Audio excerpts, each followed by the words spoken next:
Services, or IPPIS, because we love our long names.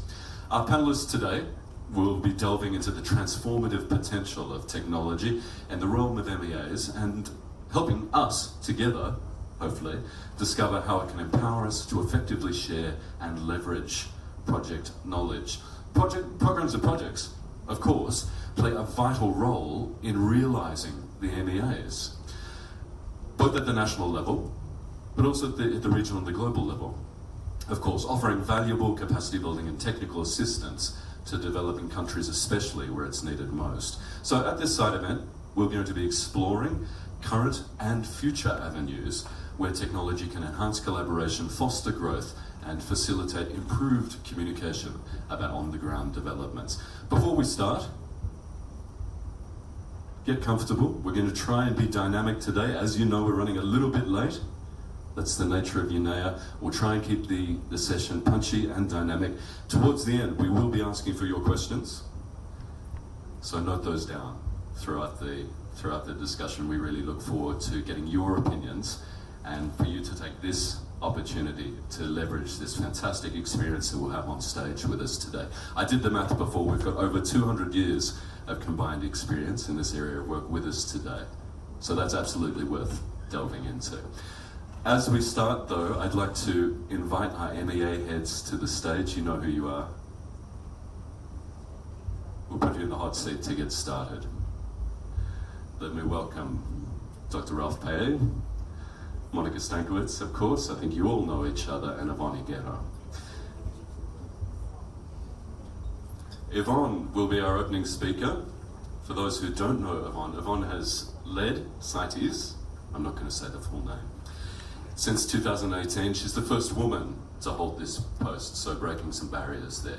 She's an environmental economist with a career spanning well over 26 years in international organizations in sustainable development, with experience working across the global, regional and national levels, and of course engaging with stakeholders in the public-private sectors, and of course here at the UN. So Yvonne, my pleasure to welcome you for some opening remarks. If you'd like to take it from there or up here. I'd like to take it from, well, I can it's up just to take you. it from here. This is easier if we all sit around and speak to you from here. There's so many injuries. I've seen 2 broken legs already, and I'm thinking that from that step over there, maybe going over there, I put myself in danger, so I think I'll sit here. So thanks so much for that introduction, very kind, and thanks also to the Minamata Convention and the Informaea team for organizing this session. I am the co-chair of the Informaea, so I'm very happy to be here with you. Also Secretary General of CITES, and I will say the full name, Convention on International Trade of Endangered Species of Wild Fauna and Flora, but yes, CITES is a lot easier. And so I'm really honored to address you today because I think being co-chair is really at the helm of this really exciting initiative that has been at the helm of cooperation. We talk a lot about synergies, but this has been going on way before. We have been discussing synergies lately, trying to find ways in which the multilateral environmental agreements can work together. It's already 10 years old. I'm also delighted to share this platform here with my esteemed colleagues from Minamata Convention, Monica, and with Rolf from the BRS conventions as we trying to demonstrate that we are all committed to knowledge management and digital innovation as a testament to the strength of MEA synergies, and also being able to offer effective tools and services to our parties. As you probably all know, and you've been hearing, including from the UN Secretary General, how digital transformation is important. It's becoming even more important in the realm of environmental governance and sustainable development. We are at a juncture right now where the allocation of resources and the dissemination of knowledge through digital platforms can exponentially amplify our outreach and impact. It can maximize our limited human and financial resources, ensure maximum impact for implementation at the national level, and put our focus especially on developing countries where the need for capacity building and technical assistance is most acute. It just so happens that the theme this year for World Wildlife Day, I mentioned this in the previous session, that it's on 3rd of March, already Sunday. We celebrate 51 years of the signing of the agreement of CITES. And it just so happens that our theme this year is on connecting people and planet, exploring digital innovation in wildlife conservation. So what a coincidence that we have UNEA and are talking about digitalization at this time. We are the custodian of World Wildlife Day, and we're going to be able to talk about different digital innovation that are transforming the way we safeguard our biodiversity. And imagine this, apps that can tell different tigers apart by their stripes in seconds, drones that help monitor wildlife population movements and nesting sites, to advanced tracking systems, real-time data analytics, and artificial intelligence-driven solutions.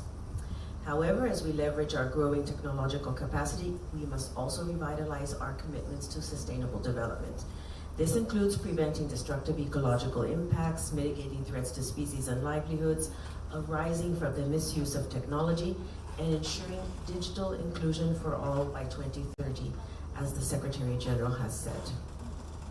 Coming back to the theme of this art event, we MEA Secretariats find ourselves navigating an evolving landscape of different tools and solutions that potentially support a robust knowledge management system.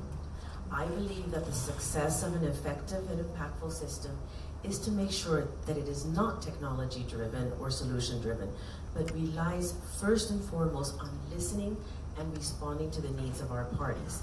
How can we help parties in understanding, implementing, and tracking progress of their roles as a signatory party, and make full use of the information they provide us across different contexts? You will hear a little later from my colleague Sophie an example of such a system, but I would also like to highlight a few others.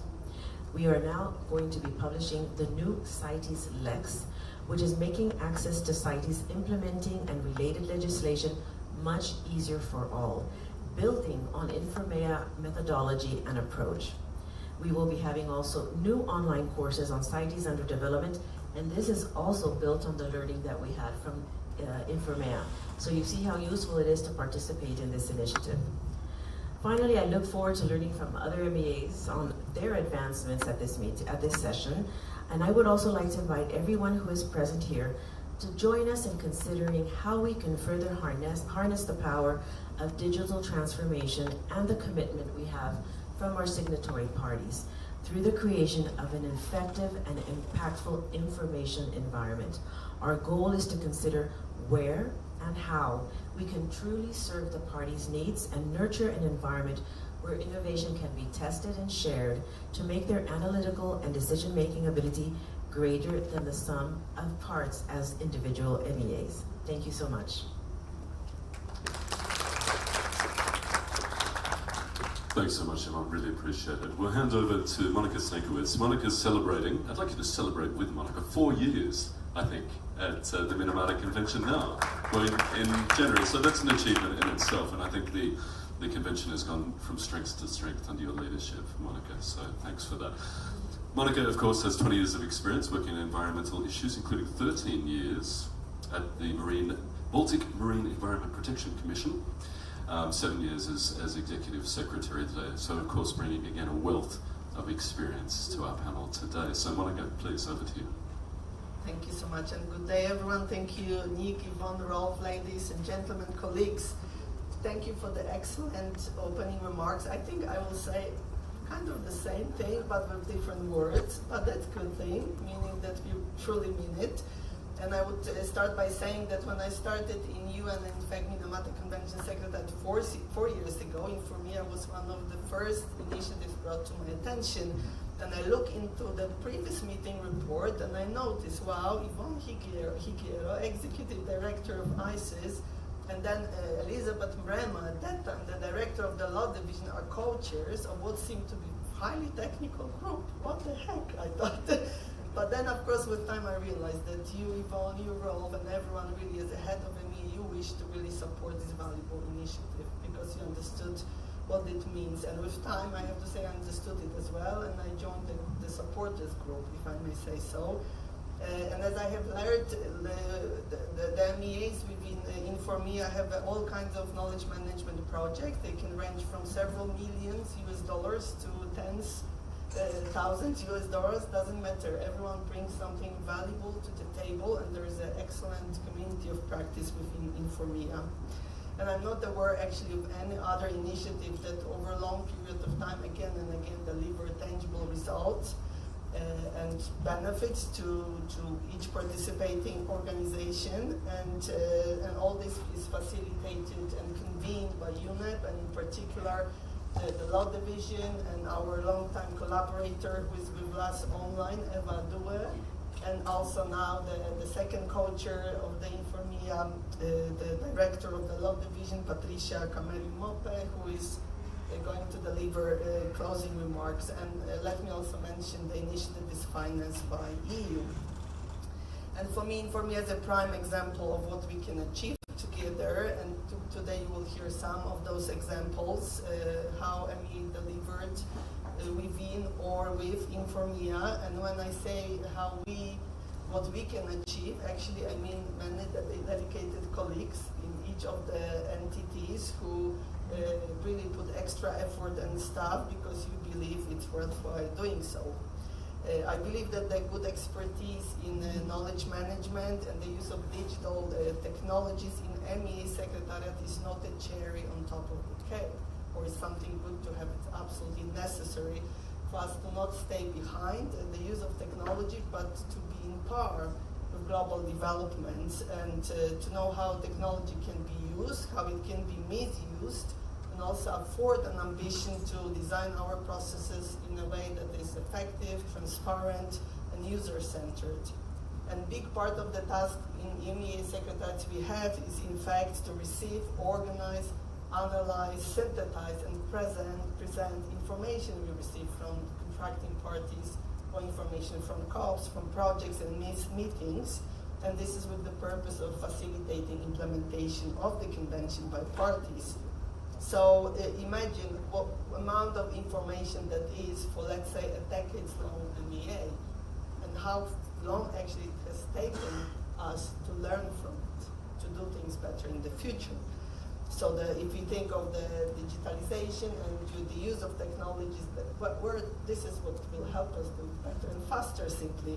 And of course, you all are following regenerative artificial intelligence, so it will be just a matter really of time that it will start also impacting our intergovernmental work. So we have to be really not only ready for it, but also already thinking how we can utilize to run our processes better.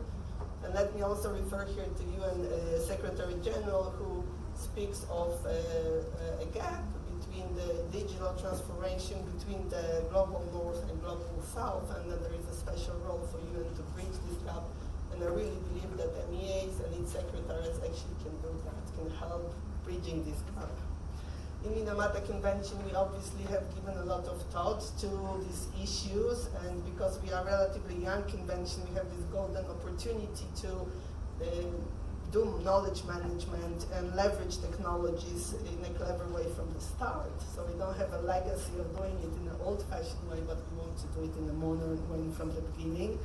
And this is, for this reason, we developed first ever for us digital strategy that was presented to our conference of the parties last year, so we can express ourselves how we see digitalization can support secretariat and parties in our work to protect human health and environment from mercury.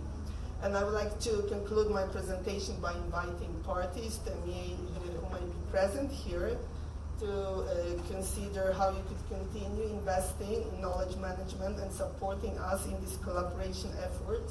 Of course, in government, ministries and agencies, digitalization has advanced or started. You obviously see the benefit of it. So this creates the same value to us as well. Thank you so much. Thanks so much, Monica. Dr. Rolf Paye, I read Rolf's bio this morning. If I was going to list his achievements, we'd be here all day, so we're not going to do that. Suffice to say, Rolf is former Minister for the Environment and Energy of the Seychelles. He's been the Executive Secretary of the BRS, the Triple Convention, since October 2014. He's a doctorate in environmental science, degrees at master level in integrated coastal zone management, business administration, and applied environmental economics, and an honors degree in biochemistry. That's the short version. Yeah? So, my pleasure to welcome to the stage, Rolf. Thank you very much, Nick, and thank you, Yvonne and Nika, for setting the stage. I'm going to stray a little bit away from what you said. I think it's good. Just to step in the shoes of negotiators and others, the users of Informia, because it's very important for me when we talk about such a platform that we do put ourselves in their shoes. And I'm going to start by putting myself in their shoes because I started as a young negotiator. And in those days, there was no digital access to the information. So when I went to COPs and meetings, I pick up CDs, I pick up, USB sticks came later. And I picked up hard documents, and my suitcase was full of COP documents. I remember, climate change, Montreal Protocol, it was reams and reams of paper I had to collect. And of course, to digest all this information, coupled with your work in the office, coupled with meetings you have to do nationally, getting things done, it was hard work.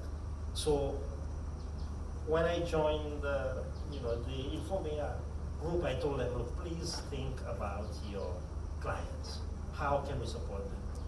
And I think we need to push Infomea to become much more useful, not only for us in the UN, but also for the missions. For example, the missions in Geneva. The missions in Geneva, probably the ambassador or his small team that is accredited to our MEA is also accredited to International Labour Organization, WHO, ITU. They got so much.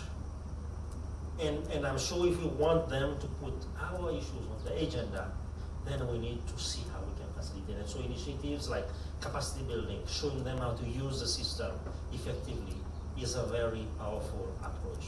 So I'm really, really supporting that we are going out and developing those capacity building initiatives, training or showing them the potential of Infomea. Then we have the delegates who are preparing for these meetings. Now, many of you, especially those who have been in the secretariats of MEAs, you've heard delegates speak and you say, they didn't prepare well, or they're talking about something that we already agreed upon 10 years ago. Correct? Yes. I'm also a culprit when I was a young negotiator. And that delays negotiations. That creates a lot of problems in negotiations because you have other delegations who sat in hours at night preparing, and then you have this young cowboy from a small island state who there's only him following CBD, CITs, CMS, and trying to prepare for negotiations and putting on the table the issues that concern their country. So we, as UN and as MEA staff, have a very important role in making those tools available to what we call our clients. Okay, I cannot emphasize this so much because it helps in the decision making when they are informed, when they have information on past decisions, when they have information on past negotiations. And Infomea fills that gap beautifully, and we need to build on that system. The second point is, Monica alluded to it. We have a 30-year history for Basel, 20-year history for Stockholm, 20-year history for Rotterdam. How do we keep track of all this information? CITES is even longer. And how do we make it available? What is the redundancy that we put in place? And I'm very happy, BRS hosts Infomea. The infrastructure is on the 3rd floor. Please don't come in cybersecurity attack it, but it's there. And we're migrating to the cloud as well so that we can have some redundancy in the system.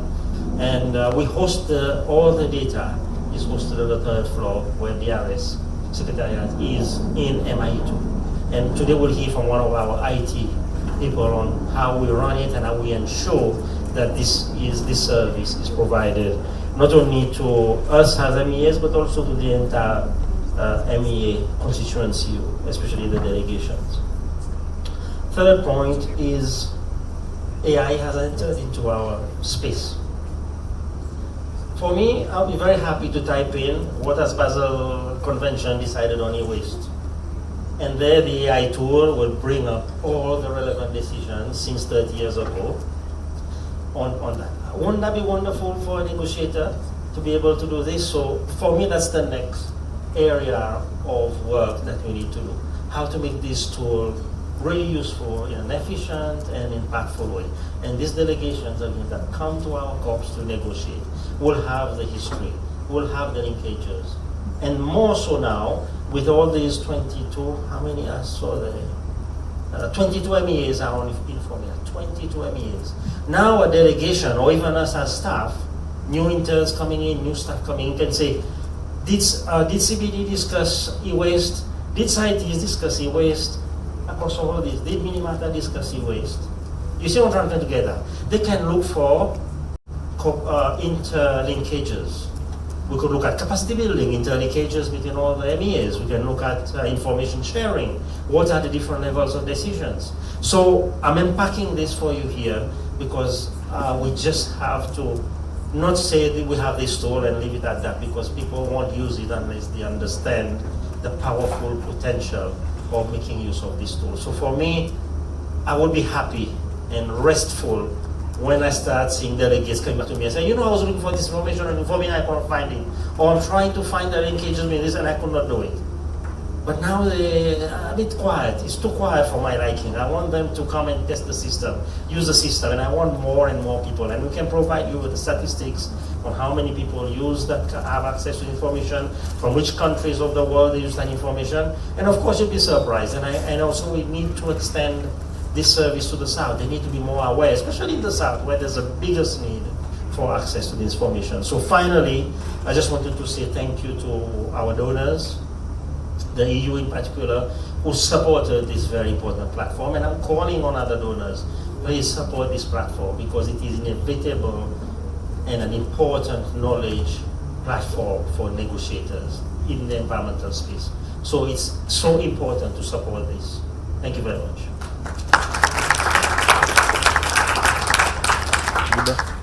Thanks so much, Rolf, and thanks, Monica and Amon, for setting the stage for a discussion today, but also for giving us so much of your valuable time. Now, you are released from the stage, but I'm sure our participants would appreciate if you're with us at the end to answer some questions. Lots of great points raised there, many things we will come back to throughout our discussion today, looking at both the benefits but also the risks inherent in the work we're doing, particularly in the realm of AI. I think really interesting and worth talking to, but overall in the vital role of digital transformation in achieving our shared mission. So we have some fantastic panelists with you today. I had about 45 minutes of great remarks, myself insightful, incisive, inspiring, but I'm going to make way for the panelists. So Eva Dua is joining us online. Are you there, Eva?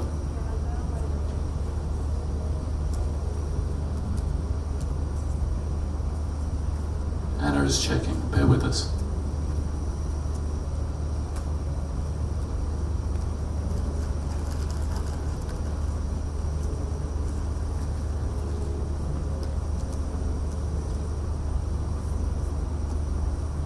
Anna, would you like to move on to somebody else to start?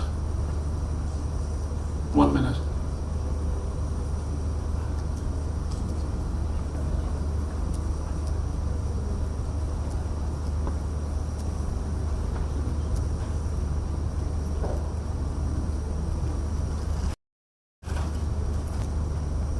Eva is missing in cyberspace.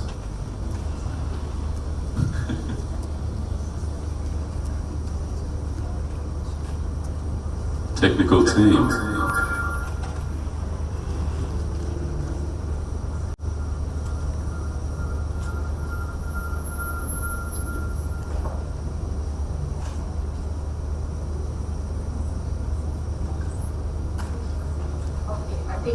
Oh, there we go, I hear you. We hear you very faintly. I think our technicians are still working on it. And I'm getting some feedback as well from the online system.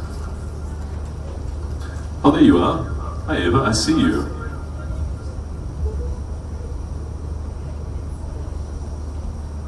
Are you with us? Are you hearing us clearly?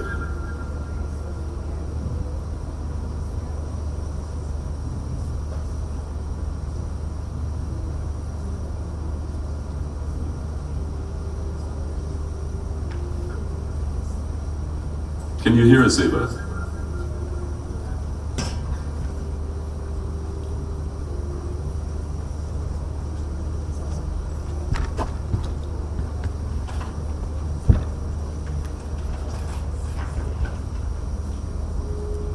We can see you. I think we can see your typing.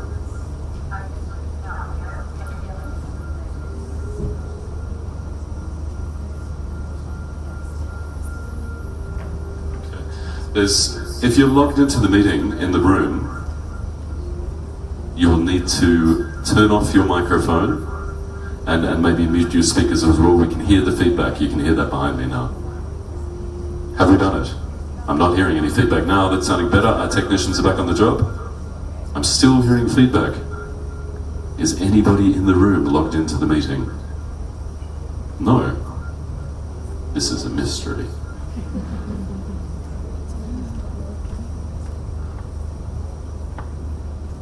Anna, what would you like to do? Okay, we're going to try again with Eva, and if not, we're going to give the floor to Benedict. Eva, can you hear us now, and can we hear you?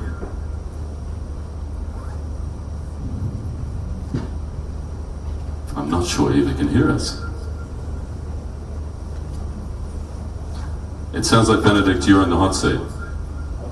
I'm going to ask you up here to present. Benedict Demare is Information Manager Officer at IPBES, the Secretariat, and he's going to speak to us. Come on up, come on up. He's going to be speaking to us about system documentation and shared repositories, including APIs, important, and maps. Thanks so much, Benedict.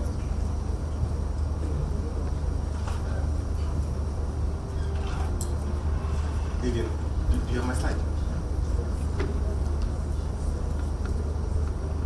So before, my name is Benedict Demare from the IPBES Secretariat, which is based in Bonn. IPBES is the Intergovernmental Science Policy Platform on Biodiversity and Ecosystem Services. It was established in 2012 in Panama and has about 140 member states at the moment. The role of IPBES is to provide scientific advice and to member states and stakeholders. And the setup is made up of course, the plenary of the platform, the bureau, task forces, and expert groups. It's important to mention this because it sets the scene of what we're going to be discussing about here. So the nature of IPBES is it produces these reports on either 5 years, 3-year cycles, and then you have others that are known as fast-track assessments. And those ones take shorter periods. Again, this is also important to understand why it's important to manage knowledge. In terms of experts, we've had around 3,200 experts supporting the IPBES process, either as experts, a multidisciplinary expert panel, or in task forces. And again, some of these experts come for a short period of time and others stay for a long period of time. As if you get the gist of what I'm trying to say, is you've got many people involved, and you have to know who they are, who's developing what at what point, and they're developing lots of resources. So we have a big challenge of trying to harness all the information, store it, and make it available to our member states.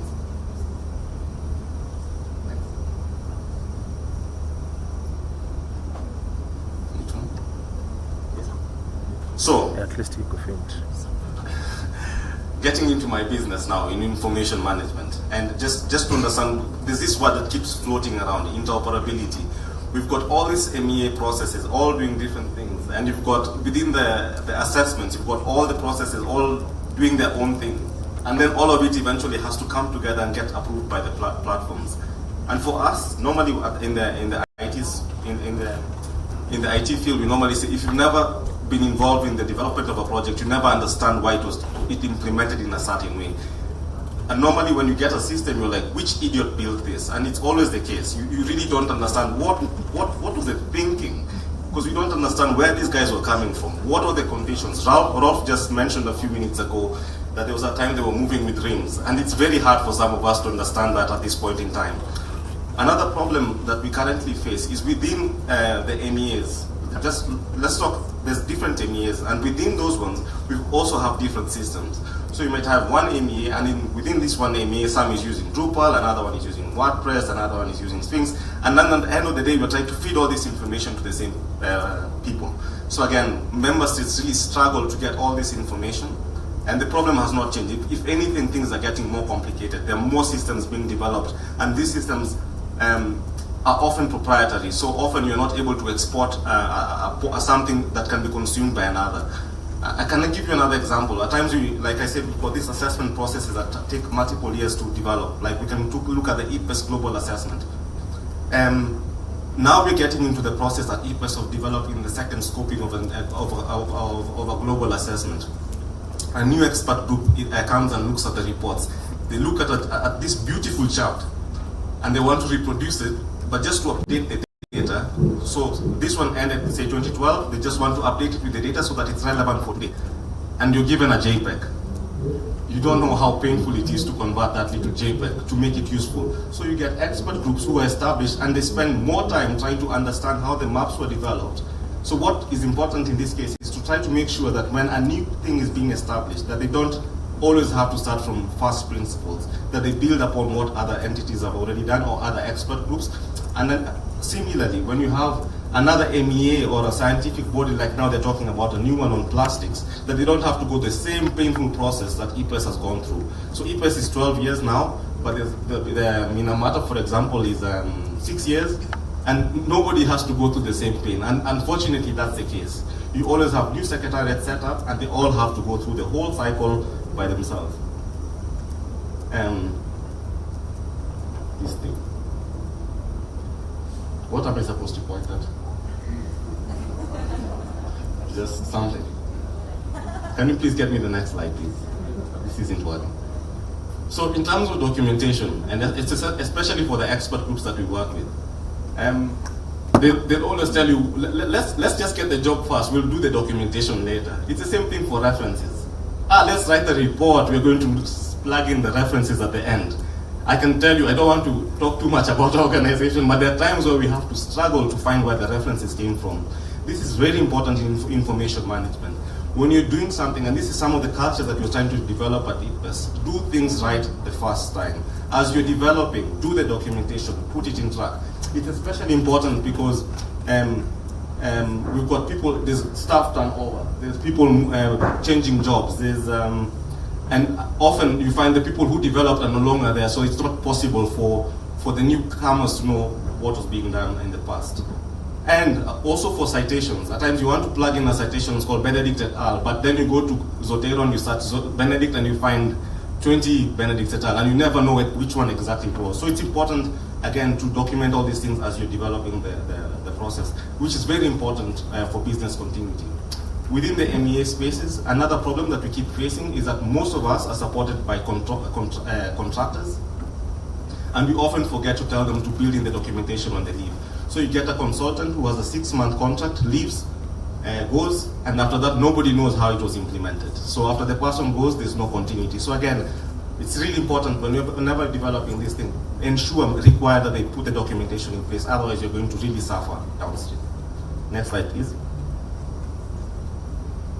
So within Infomea, when IPES was established, I inherited some website. It was based on Joomla. And there was already Infomea that was established here. And I can tell you I had so many sleepless nights. There were things that were breaking, and there were modules that were plugged in, and there were scripts that were put in places that you would not expect, like in a logo section, just to get things to flow.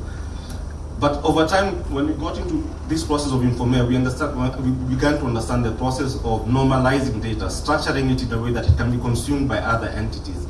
And one of the first things we found was something known as an Infomea toolkit and guidance documents, which are still very present and available, which exactly showed us what key information we needed to maintain for our documents, the name, the date, when was it issued, etc. And this was really important to help us to structure our document system, our event system, and our experts list, which is also really critical when you're trying to attribute things to the credit to the experts who develop the product.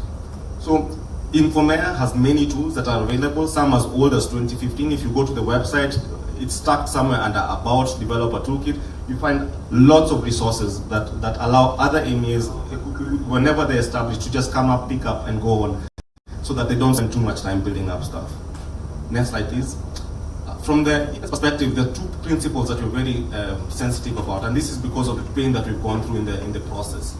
And we insist on these two. One is being fair data principles, making sure that data is findable, accessible, interoperable, and reusable. And then there's the care, where we've got collective benefit, authority to control, responsibility, and ethics. This is especially important because we deal with information coming from indigenous and local communities, and it's really important to always attribute them correctly, ensure that they have power over their data, and ensure that this power, if they've delegated it to you, is documented, so that 5 years down the line, if you've cited something, they don't come and say, you stole our data. So you have proof, and you know where the source came from. So this is really important principles that guide everything that we do in terms of information management at the IPA Secretariat.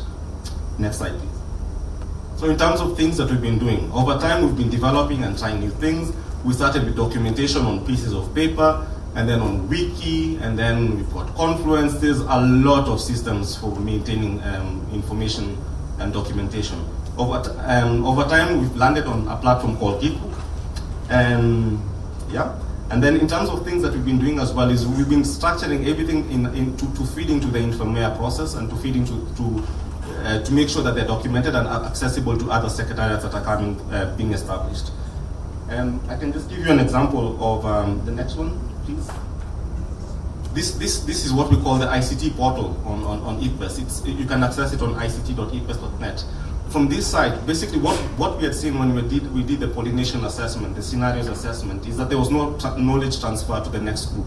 So, and we had this problem where we had all these mushrooms of all these systems running all over the place. So we decided to have one-stop shop for all our documentation.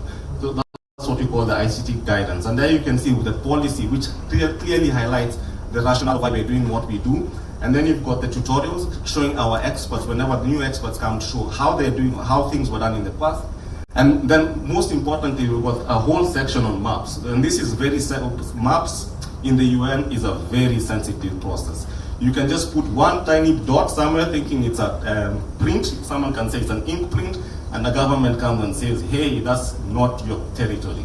So we have to be very sensitive in how we produce maps, so we have to be very meticulous in how we document how maps at IPBES are developed and how we classify them into the appropriate regions. We also prepare quick scripts that people can develop their maps on R. And it's important, the choice of system that you use is very important. I've actually, not to make shame to our organization in UN, but they're developing some tutorials in PDF. You're trying to develop a script and you have to type out every single bloody line. You don't know how painful that is.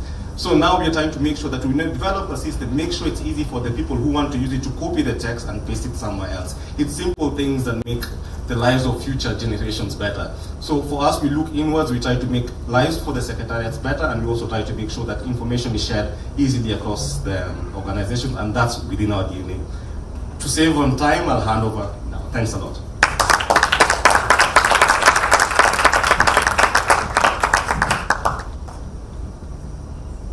Thanks so much, Benedict. Some great points, some quotable quotes as well. I wish, there's so many colleagues I wish were here for your presentation. I'll be sharing that. But I think, aside from the lesson, don't go near a map in your work, which I think we've all experienced, the key point, do not be that person that makes Benedict say, what idiot built this? Thanks, Benedict. We're going to try again to get Eva Dewar on the screen. One more chance. Eva, we don't blame you if you can't make it. We know there are some technical problems. Eva Dewar is legal officer and head of unit in the law division at UNEP. I very much hope that you'll be able to join us in a second to speak about Infomea and giving us a general introduction and specifically looking at the all-important negotiators section. But Anna is going to update me in a second from the back of the room. How's it looking? It's looking somewhat positive. You're on. Welcome, Eva. Can you hear us? We cannot hear you. We're getting there. Give us 1 second. Okay. We still can't hear you. 1 second.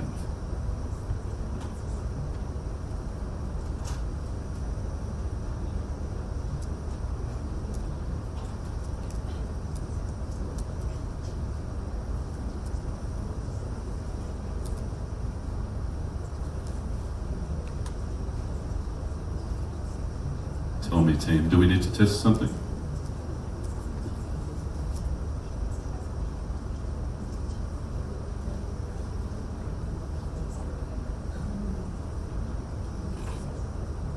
Here in Teams, online, they hear you very well. That's good, that's a good start.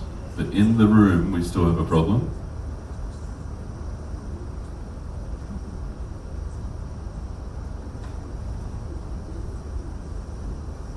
There's some pained expressions in the room. I can see people sharing your pain. Now we hear I'm you. not sure whether you can hear me. We hear you now. Okay, excellent. So Eva, welcome. I think one of the remaining questions, thank you so much. One of the remaining questions is whether, as was decided yesterday, my colleague can share the presentation on the big screen while I can move to the side screen. And if that is not possible, I will try to share my screen and, improvise a bit. But maybe the technical colleagues can just confirm whether we go ahead now with this setup or whether they want to replicate what we tested. You should share your screen, I understand, Eva. I see. Okay, I will do that.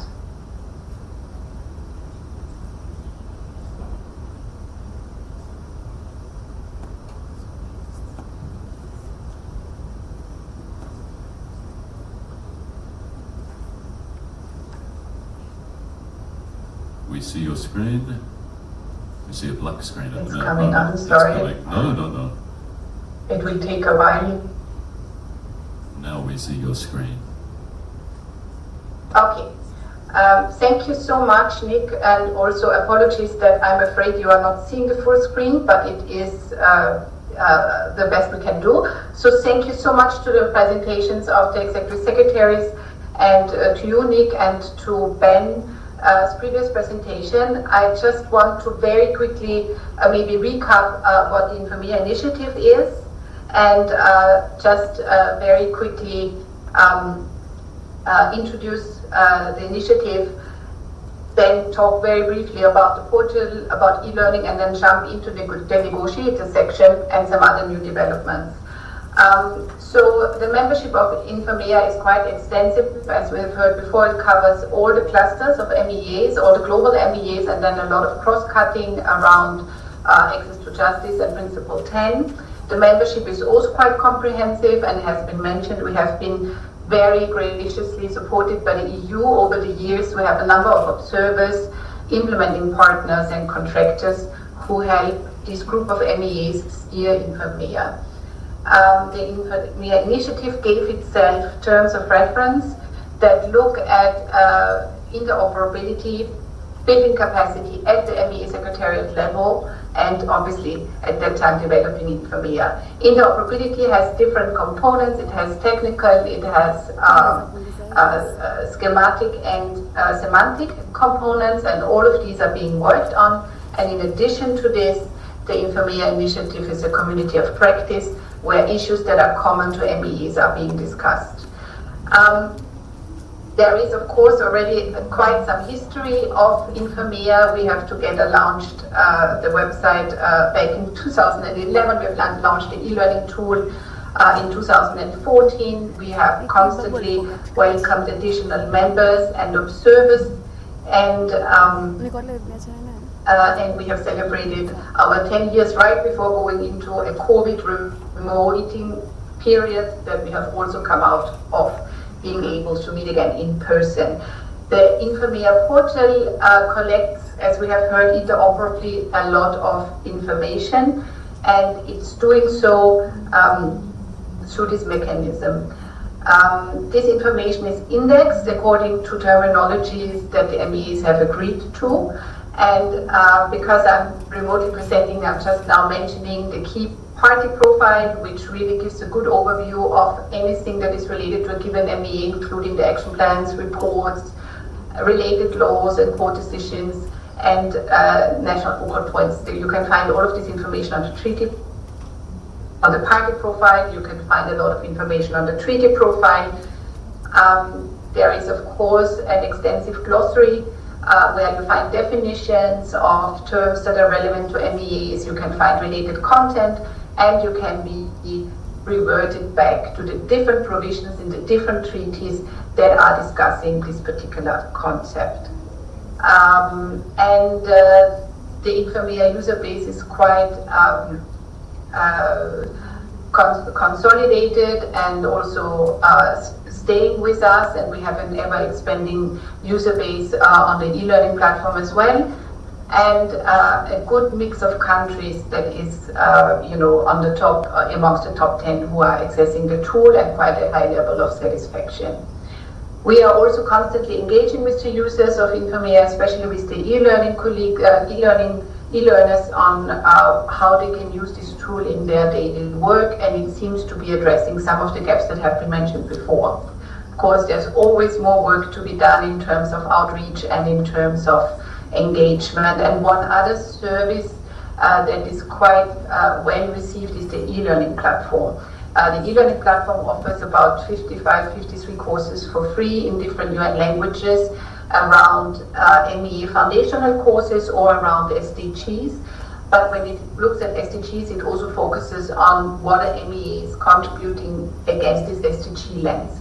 It's available in different languages. There have been quite recent additional courses on different topics ranging from participants' guide to the climate change process to access and benefit sharing and basic principles of chairing and the role of chairs in the meeting of the various conventions. So many different elements, and the courses are all structured in a similar manner where you have interactive exercises and an overview page that gives you an introduction at what you're going to find, and of course you can complete a certificate of completion at the end if you are successful in 80% of the quiz questions. The things I wanted to dwell a little bit on are the new services on Infomea. It has already mentioned before that there is a huge demand, and that demand has been confirmed among negotiators on the different capacity elements that are needed for seasoned negotiators who may be new to the field of environment, or for people who are starting negotiating in the field of environment and have a more environmental background. The negotiators toolkit is supposed to address these knowledge needs, and it has a lot of training material. It was developed by the MEAs and also UNEP. It offers case studies and makes those searchable, and it also has a good overview of the rules of procedure, also financial rules now, and of course over a glossary of terms of negotiators, which has been modeled around the publication of the handbook for negotiators that has been republished recently, and that covers all the possible terms that are coming up in negotiations, much more extensive than other glossaries. Last but not least, it includes the handbook for negotiators, which it has broken down paragraph per paragraph and contextualized it with existing case studies, existing e-learning courses, and more information on the glossary terms in a well-structured manner. What is new and what is currently being moved from the test server to the live server is the collection of IISD Earth Negotiation Bulletin reports, summary meeting reports. And we think this is quite interesting. First of all, it was also suggested by the EU, who supports both Infomea and the EMB reports, but also because we think it can be a very useful resource for research, for going back into the history, as has been mentioned before. And it's even possible, thanks to the auto-tagging of the content, to go back and look for the specific groups or for specific topics and how they are reflected in these reports, which are, of course, we all know, not official reports, but still provide a good overview. And then last but not least, I wanted to mention a few words about the new, soon-to-be relaunched goals section of Infomea. This is the most recent element that's being developed, and it's building on the relationship and on the processes that are now ongoing that look at mapping the different strategic plans to first existing SDGs, something that has already been going on before, but also to the biodiversity plan, the Montreal framework. This has been happening by creating all these taxonomies for each of the strategic plans and creating some linkages. This is something that is happening in the back end. And then to create those linkages already at that level, where we can see that, for instance, Target 1 of the Montreal Global Biodiversity Framework relates to Target 3.1 of the CMS Strategic Plan, and of course there's a specific definition that reflects the text of the given goal. And this process builds on the existing mapping processes, one that has been just conducted in the context of the Bern 3 conference on synergies amongst biodiversity conventions, but also on previous targets that have already been mapped to the glossary. We are now in the final stages of the visualization that is being shared for review with the MEAs and the colleagues who are involved. So there will be the different visualization of the two main goal structures that the section is structured around, and then from there it will be possible to dive into the relevant biodiversity, the relevant MEA related targets and goals, but also other content like treaty sections, treaty paragraphs, and other information that through the terminology is linked to the topic and therefore directly or indirectly to the given SDG. And the same also will exist for indicator and target level, and the same of course also in the context of the Kunming biodiversity framework. I think these were the things I wanted to alert you to, and I think I leave it there. Thank you so much, Nick. I hope the quality was okay, and back over to you and to the room, and thanks for the possibility of doing that remotely. Thank you. Thanks so much, Eva. And look, our apologies for the technical issues. I think it just shows us that even these challenges illustrate how much more challenging it can be to effectively gain interoperability of systems and cohesion of systems across different organizations internationally. Eva, don't go anywhere. We'll be back with you later on. But I think, what are we going to do? Are we going to Claire? No, we're going to Anna. Okay. Anna Garcia is frantically typing as we speak, getting her presentation ready. Anna Garcia is our good friend and colleague here at UNEP. She's Communication and Knowledge Management Officer at the Minamata Convention Secretariat. She'll be speaking to us, introducing us, I should say, to Jeff and SIP projects and looking at interoperability. We all have to learn to say this really fast, interoperability. And dashboards for enhanced environmental impact under the Minamata Convention. Anna, thank you. Thank you, Nick, and thank you all for being here and those connected online. I will try to see if this works. If not, I will go to classic mode to say next. No, yeah. Does it work or yes? Okay, so we've heard here at UNEA all the relevance about digital transformation, so it's on the floor between high-level segments. There's another one high-level dialogue this afternoon talking about science and data, and the need of quality data. We've heard also to support policy processes and data-driven decision-making. Also, to be fair enough with what Rolf said before about thinking of our clients, and in the case of MEAs, our primary audiences are stakeholders and negotiators. And also, of course, we want also to maximize the impact that we have, as Yvonne said. So, moving next. Oh, now it's not working. So, moving to the next slide, and the next one, please. I will give you, if you can move to the next one, please. I will give you some context and some facts about the Mercury Convention to talk about the why. So why this convention exists, so just a very few facts about the problem of mercury pollution. And mercury is one of the top 10 chemicals of major public concern. According to WHO, it causes severe health problems and also global loss of biodiversity and climate change. It can travel long distances, and it remains for many, many years in the environment. Also, mercury deaccumulates in animals and humans, and that causes a really global problem and a challenge that needs to be addressed. And currently, the major anthropogenic emissions and releases of mercury comes from artisanal and small-scale gold mining, and that happens in many developing countries and countries with economies in transition. And of course, mercury is part of the triple planetary crisis of climate change, biodiversity, nature loss, pollution, and waste. So we have a big challenge, and therefore it comes the Minamata Convention on Mercury 6.5 years ago, which is a global treaty that helps countries to control, reduce, and eliminate mercury across all its life stages, with the ultimate goal to protect human health and the environment.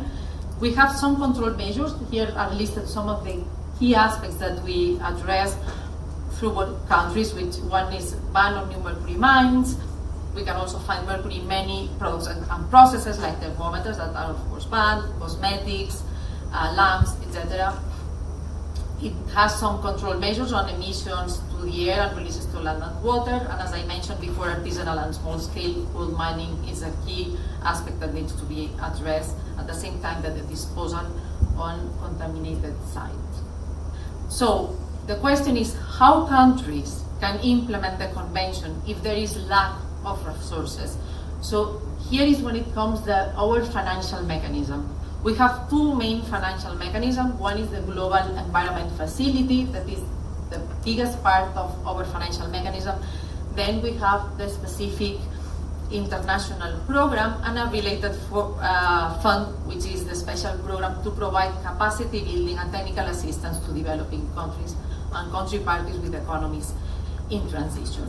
So talking about the GEF has been part of the convention since the beginning, and is the funding that provides this support specifically at the beginning of the convention with the Minamata initial assessments, but also it has a key role in the field with a program called Planet Gold to help artisanal and small-scale gold miners in using free mercury techniques, from awareness raising to finance formalization and technical solutions.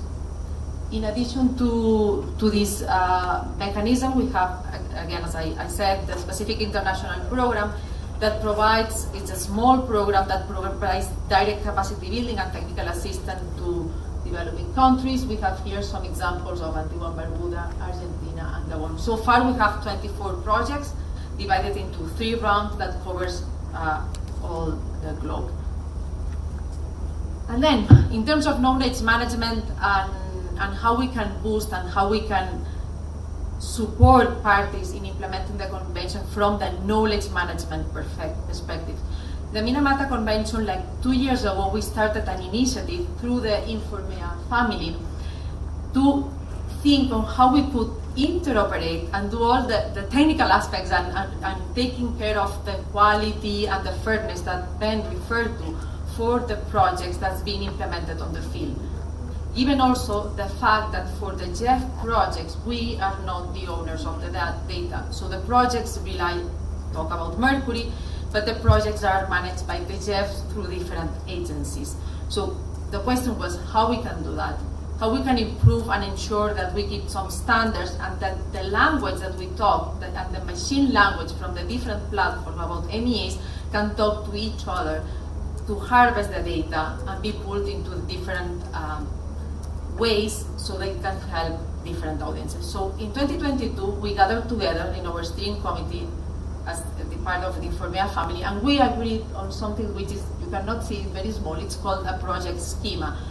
That's our atomic part where it all starts, where we define all the fields and all the standards with normalized vocabulary to be able then to harvest and to collect the data that can be then interoperated into other systems. So the data flow that was then devised in 2023 was once that we agreed on the project schemas, on all the normalized vocabulary at least, then it fits and all to the GEF projects and other MEAs projects to ensure that those projects use the same standards. And if those projects use the same standards, then using the Informea API, the data can flow into Informea, then from Informea seamlessly to MEA's websites, and from that, once that we harvest all the data, we can visualize the data either in format of dashboards or on a public web project database. For the moment, we have, as I said, we took the initiative. This is still something that needs to be done. So as Minamata, what we've done is we've loaded using the GEF JSON file, well, this is something technical, but we've used the GEF public database in communication and in coordination with the GEF communications team, and we've managed to load automatically and harvest all the chemicals projects to our website.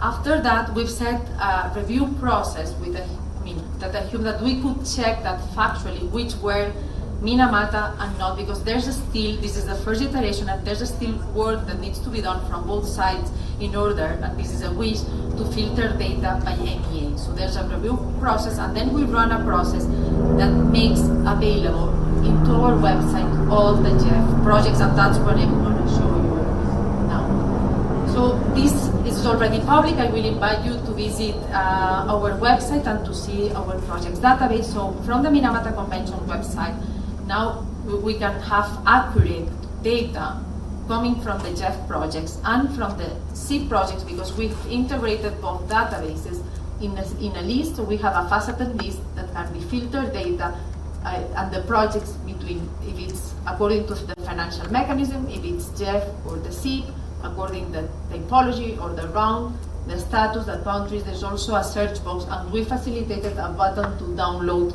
all the projects if needed. Once, one of the things that we were thinking about when we've been interoperating with Jeff Projects database and integrating also it with our SIP projects was all the users, they are not going to go into a list of projects, but many of our users, especially if we target our national focal points, our national stakeholders, is to provide this data seamlessly into the country profile. So here you have an example of Antigua and Barbuda that has both Jeff and SIP projects, and all the data that you see on the Antigua Barbuda country profile, and I think that also this is very similar to what CITES do in their country profiles, is automatically. So all the data goes, it has its own metadata, and it appears automatically on the page. And here you have the example of how a project looks like with all the information gathered from the Jeff web. In addition to this, once that we have the data, and with the database, we've been able to visualize some of the information to trigger these data decision-making processes and to be accountable and transparent with all the information. So the first thing that you will see on our Jeff dashboard is some scorecards with the project, the country presence, the Jeff grant, and the total co-financing. And if you go or mouse over to any country, you can see the tooltip, the name of the country, the projects, and the period. And if you click on the country, you will go to the country profile. Other visualizations include some charts that projects per region, per type, the amount of region by and Jeff period, the status of projects by region, the implementing agencies, and the projects approved per year. And each of these data can be also exported and downloaded if needed. In addition to the Jeff dashboard, we have developed using Power BI the specific international program dashboards that include more like detailed and comprehensive data, because those projects are belong to the Minamata Convention. So we have different screens with the total of applications, the approved projects, the country presence, and also the projects approved by status and SIP rounds per region. And then you can filter the data on the top part. And I will just give you a sneak peek of the other screens that include more even like comprehensive data per project. So it can really help negotiators to understand the status and the evolution, the funding, and where the projects are. You have even like more like narrow down data, like because we've been able also like to target the projects by topics, by SDG, and by convention articles. And this is something also that we might want to do with the JEP 1, and finally also these fancy ones. So now it remains the question, now what? So we have the database, we've been able to integrate, to interoperate in a seamless manner. So the next step that we've envisioned is, one is to keep collaborating with Informea and NEs to expand this solution to the rest of the family, including, and we've received some funding for the UNEP Digital Transformation Team, exploring how to use AI for these processes, in terms also like to keep the standards and help the negotiators. At the same time, we wish to keep collaborating. We've done so much great job collaborating with the JEP to get more insightful and normalized data for the projects. And in parallel, because maybe I'm wearing two hats, I've been able to collaborate and connect with the JEP's comms. We've just had a comms retreat led by Nick to get also like across the agencies partnership to capture more impactful stories that can relate and can inspire and be connected to the projects. And all with the overall objective and goal of supporting a stronger implementation of the convention at the national level and really accelerating the end of mercury pollution. Thank you. Thanks so much, Anna. We're going back online. Yeah, we are going back online. Claire Morell is Informations Officer at the BRS, Basel, Rotterdam and Stockholm Convention Secretariat. Claire, are you with us? Yes, I'm here. Oh, we can hear you. We can't see you, but we can hear you, and that is progress. Oh, we can see a presentation. Do we get to see Claire and the presentation? I think Claire will be the voice of God. Oh, we can see you as well, Claire. Fantastic. Welcome. Yeah, and you can still hear me. We can see you, we can hear you, and we can see your presentation. We've moved a long way. Claire Morell, as I said, Information Systems I just Officer. cannot see my presentation, so You cannot see it. yeah. So it would be nice if I can see my own presentation. Yeah, perfect. I can see my presentation. Are you okay now? Yep. Okay, fantastic. Claire Morell, Information Systems Officer at BRS. We're going to be talking about knowledge management for enhanced technical assistance for parties to the convention, including the Plastic Projects Database. Tell us about the Plastic Projects Database, Claire. Thank you, Nick, and thank you everyone for your presence at this side event. Yes, I will present the Plastic Project Database developed by the Basel, Rotterdam and Stockholm Conventions. So next slide, please.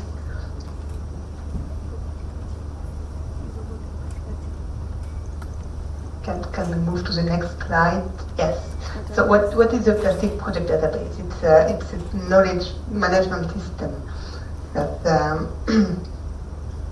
that collects and presents initiative on specifically on marine plastic, litter and microplastics. So it's the same kind of platforms that are presented on the Mercury, but for plastics and microplastics in marine environments.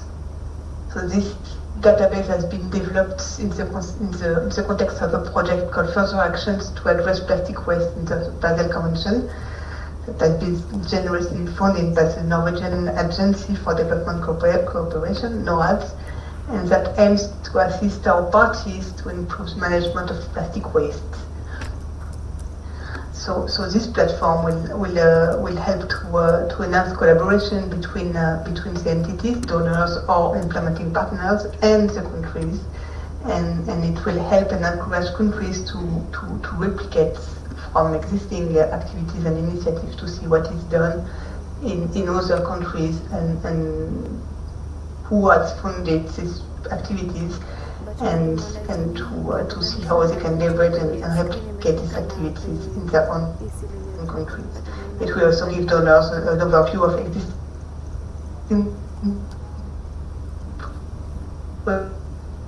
projects and in which countries projects like, please. Can we go to, yes, thank you. So this is the platform as it is today. It shows on a map different all the initiatives highlighted in the countries that benefit from this initiative. So there is a search form in which we can filter by keywords, by donors or by implement partners. Here on the screen you have an example of initiatives that are funded by Germany and on the specific topic on prevention. So next slide, please. So here on the map, when you click on the country, you can see all initiatives or projects that are done in the benefit of this country. In the example here is China, and you can go specifically on details of each project. So here, if you click on View Project, you have all the details on this specific project. Next slide, please. So what are the next steps? First of all, the idea is to improve the search functionalities and improve the display. As Ben said, here we have a map, and there is a huge need of having UN maps that that shows both country borders and region in a good way. So we still have to work on that. We, I think, still have to work with other MEAs to have a common understanding and a common way of displaying countries and maps. So this is an ongoing work, and the idea is also to have some better visualization tools to better display the number of initiatives per countries or some interesting figures. Another work that we are still doing is to connect with other MEAs or UN entities to get data from projects, as Anna did with Mercurial projects. We need to connect to Jeff, so we might leverage on what Anna did with Jeff to also get some data from Jeff on specific plastic projects. So we are still in the way of working with other MEAs to develop information exchange mechanism in order to avoid also to duplicate data and duplicate efforts and have the same data in a different manner in different systems. And last but not least, we also aim to include the plastic waste inventories in the map, displaying for each party that gave us inventory, displaying the inventory. I also wanted to talk briefly about the BRS clearinghouse mechanism for information exchange, which is a multi-stakeholder global systems facilitating exchange of information that are relevant to the BRS Convention. So it consists of information and knowledge tools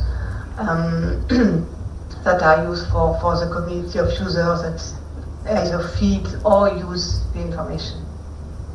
And this clearinghouse mechanism will also support technical assistance to the three conventions.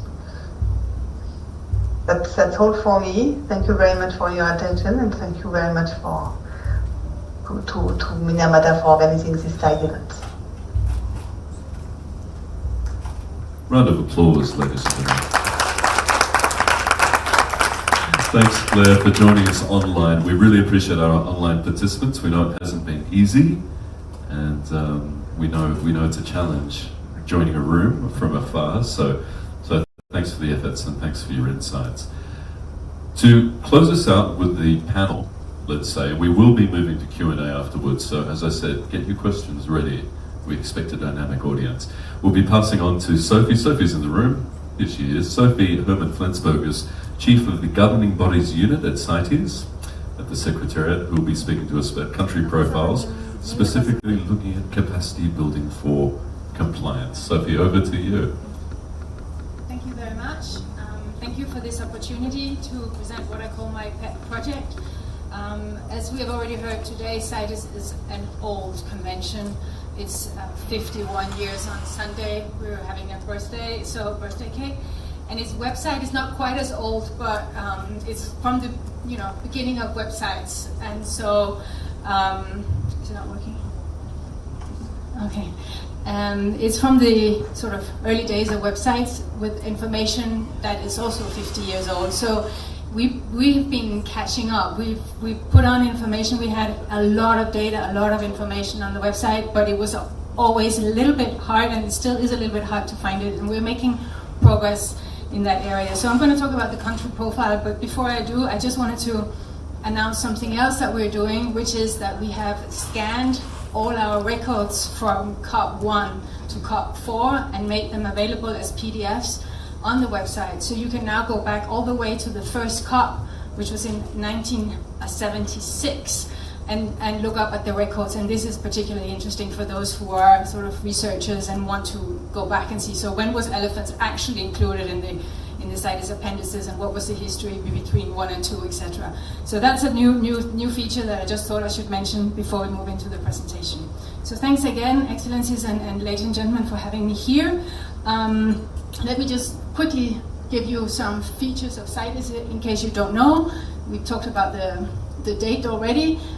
We have more than 40,000 species covered by the convention, which means that trade in any specimen of those species is regulated by the convention. So we're talking about specimen, which means live, dead, parts, derivative products. We're going all the way down to DNA, blood samples, etc. So that's covered by the convention, and the whole aim is to ensure that international trade does not threaten the survival of these species. And when we talk about international trade, we cover import, export, re-export, and introduction from sea, which means that anything taken in the high seas also need to be sustainable and legally taken, and which is why the relevance with the new agreement on areas of biodiversity beyond national jurisdiction is very important for CITES.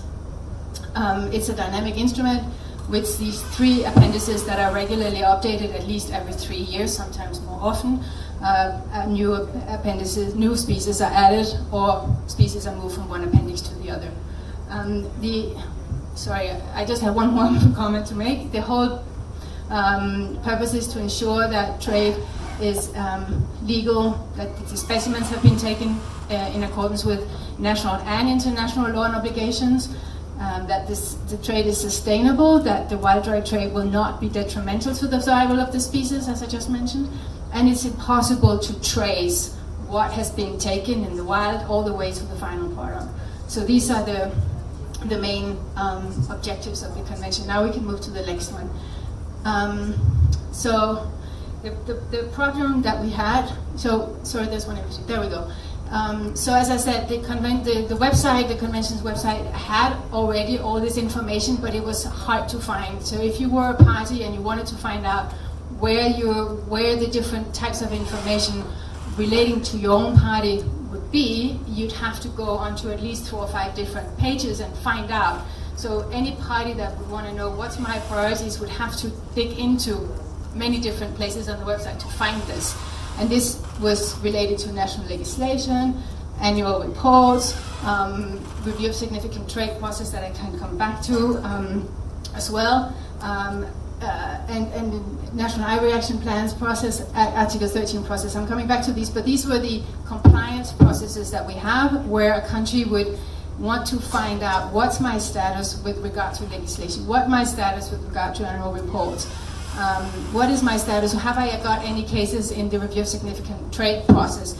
And where are these cases? What's the status? What's the latest? You'd have to go into the meeting records and find out from the meeting records. And now we put all of this together, which we'll come back to in a minute. So these are the complex compliance processes. If you go to the next slide, there's also other types of information that are sent by parties. We heard earlier today as well that parties have an obligation to submit they have an obligation to designate relevant authorities, management and scientific authorities, and that contact information has to be online, and that's very important because that's where you get your information, that's where your contact points are, and these are the only ones that can issue permits. National legislation we talked about, also trade exemptions. A country is allowed to have stricter domestic measures, and those we put on the website as well. Export quotas and national reports. So all of this information was in the Secretariat, but it was not easy to make available to the parties. So what did we do? Next slide, please. I see we're running out of time, so I'll go very quickly. We looked at how does other secretariats organize their information. What do we already collect? What information do we have that we would want to make available in a country profile? How do we keep and update this information? How can we use it to help determine areas of compliance challenges and capacity support? And how can we link this to other databases? Benedict talked about an API. So in carrying out this process, I've had to learn about APIs because I'm not a technical person, but so now we have APIs linking it to different other databases, and we're going to, on Monday, launch a new initiative which is a CITES Lex, much like the FAO Lex that most of us know, where we will have, where FAO has worked with us to extract CITES relevant legislation and put it into an interface where you will find all the implementing and related legislation in one place. We've talked about this. It's a bit like Infomea and FAO Lex, but we're really focusing on CITES because parties found it hard to know exactly what legislation did they need to look at to determine legal acquisition. So that is something we'll do on Monday, launch on Monday, and this will of course be interlinked with the country profiles. Next slide. So this is what is on the country profile. We organized it in 4 tabs. We have space to make more tabs when we have more time and money. The project was financed by the European Union, and it helped us organize our information, because now all this information is structured in the back end in a way it wasn't before. So we have the profile page, and we have a compliance database where you can actually search if you're interested. Maybe you're an NGO who want to make a project on supporting some parties, and you can actually search which parties have which problems. I can show you that as well. So these are the current. This is the current profile. You can see the 4 tabs. We can go through them, but I'm not sure we'll have time. Overview reports, country-specific measures, and compliance status. That's where we are to date. What we would want to do going forward is to allow parties to self-update the information, which they can't do as it is. We'll have improved cross searches. We will try to include maps. This was actually a part of what we wanted to put on this page with the overview, but as somebody said, maps is very sensitive in our system, so we're not there quite yet, and we'll have to improve visualizations. I thought Anna's presentations was very good. We could do something more about the projects that we don't have much about right now. There's something we could work on going forward. So I had a demonstration, but I will cut that short and leave it at this because we're a little bit late. So thank you very much. Thank you for that. We are under some time pressure, ladies and gentlemen. My apologies for the rushed presentation at the end. Lots of lessons to be drawn from today's session. There's a wealth of resources out there. Exploit it. Work with your colleagues. Ensure interoperability, of course, because it lessens the burden. We don't need to reinvent the wheel every time. There's so much great information out there, so many fantastic systems. And as Benedict said, don't be the person who makes him say, what idiot built this. I'd like to invite to the stage Patricia. Patricia Camarillo-Botes, Director of the Law Division at UNEP, for some quick closing words. Thank you so much, Patricia.